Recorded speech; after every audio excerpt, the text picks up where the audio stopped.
You know, we like to think we've got the rules of life all figured out, but some of Earth's most incredible creatures are here to tell us we're wrong. These animals aren't just a little weird. They are true evolutionary rule breakers, and they are about to completely change how you see the natural world.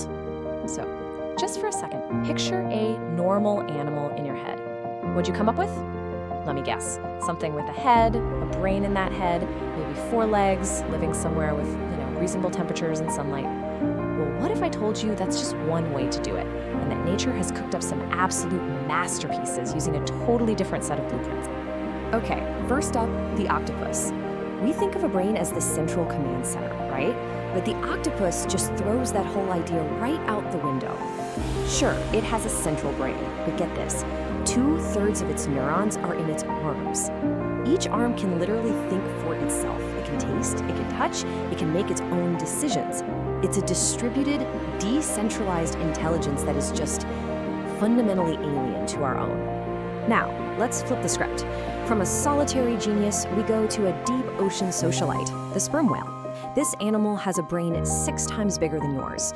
They live almost their entire lives in the crushing darkness of the abyss, talking to each other in these complex cliques, forming these incredibly tight-knit family groups. They represent a kind of profound ancient intelligence we are only just beginning to understand. Think about the biggest snake you can possibly imagine. Got it? Now make it way, way bigger. About 60 million years ago, in a world that was basically a giant sweltering swamp, Titanoboa was king.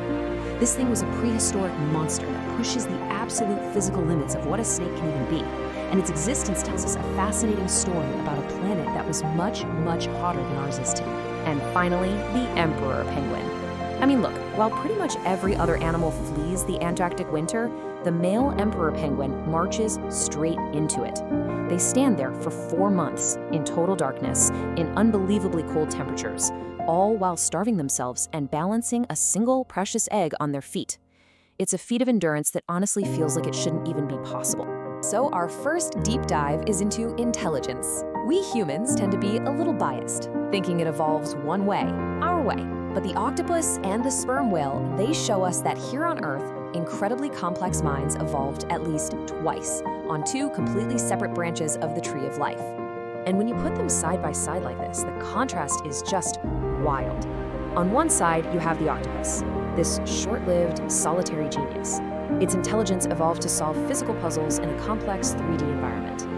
And on the other, the sperm whale, a long-lived, super social creature whose intelligence is all about family, culture, and communicating over huge distances. They're both brilliant, but their minds were built for completely different purposes.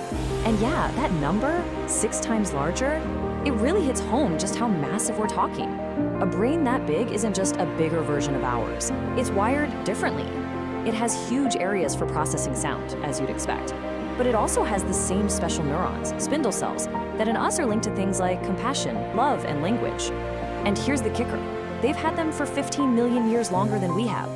So you might be wondering, how can 2 totally different animals end up with similar features? Well, the answer is this amazing process called convergent evolution.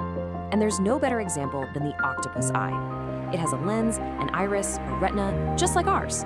But evolution, in its separate attempt, actually made an upgrade. The wiring for their optic nerve is behind the retina, which means they have no blind spot. Nature solved the same problem twice, and the second time, it did it better. All right, so from the blueprint of the mind, let's move to the crucible of survival itself. What happens when life isn't just evolving to be smart, but is being pushed to the absolute physical limits of heat and cold, of fire and ice? This chart really puts it all into perspective, doesn't it? Our modern tropical zones average around 27 degrees Celsius. Titanoboa lived in a world that was constantly above 32 degrees, a permanent global hothouse. And then you've got the emperor penguin, enduring winters that drop down to -40, and that's before the wind chill. These animals aren't just adapted to their environments, they are completely defined by them.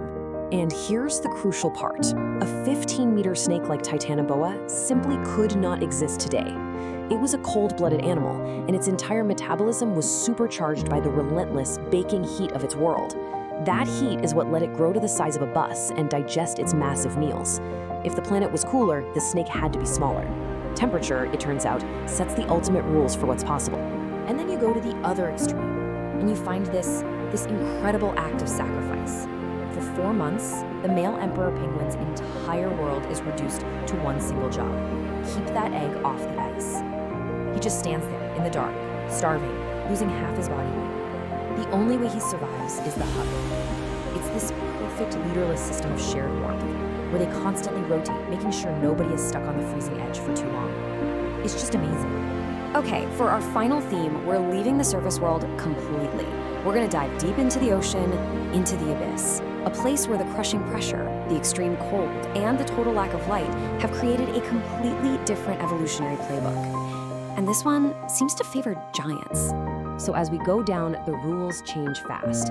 In the Twilight Zone, it's all about managing what little light there is. So you see creatures that are transparent or make their own light. Go deeper into the endless night of the Midnight Zone, and light becomes a weapon, a lure. And then you go deeper still into the Abyssal Zone. Under hundreds of atmospheres of pressure, something incredible happens. Life gets big, really big. This is a bonkers phenomenon called deep-sea gigantism. And this chart just shows how extreme it gets. You take something familiar, like a little pill bug you'd find in your garden. Well, down in the abyss, it becomes a giant isopod the size of a puppy. Or a tiny shrimp-like creature becomes a supergiant amphipod that's as long as a ruler. This isn't a fluke, it's a pattern, a rule that the deep sea seems to have written for itself. So you have to ask, why? Why get so enormous? Well, scientists think it's a kind of perfect storm of deep-sea conditions. The intense cold slows everything down, so a big body needs less food. That cold water also holds more oxygen, which you need to fuel bigger tissues. And, when meals are few and far between and there aren't many predators, just being big and tough is a pretty great survival strategy. So, after exploring mines with 9 brains, snakes the size of buses, and penguins that can fast for months in the dark, what's the big takeaway here? Well, it brings us all the way back to our main question. After seeing all of this, it's really easy to think of these animals as just freaks of nature, right? The exceptions that prove the rule. But are they actually breaking the rules of evolution? And the answer is a huge, definitive no. They don't break the rules, they reveal the rules. They show us that evolution's only real, unbreakable rule is adaptation. Life will use any tool it can find, social bonds, weird minds, extreme metabolisms, or just sheer size, to solve the problem of survival, no matter how ridiculously hostile the environment gets. In the end, what these incredible creatures really teach us is a little bit of humility. They force us to admit that our idea of what's normal is just incredibly narrow. Life on this planet is so much more creative, more resilient, and frankly, a lot stranger than we ever give it credit for. And it makes you wonder, if this much diversity can exist right here on Earth, what else might be possible out there? Thank you for watching. If this video made you curious, subscribe to the channel for more hidden stories and surprising science. Your support keeps this journey going.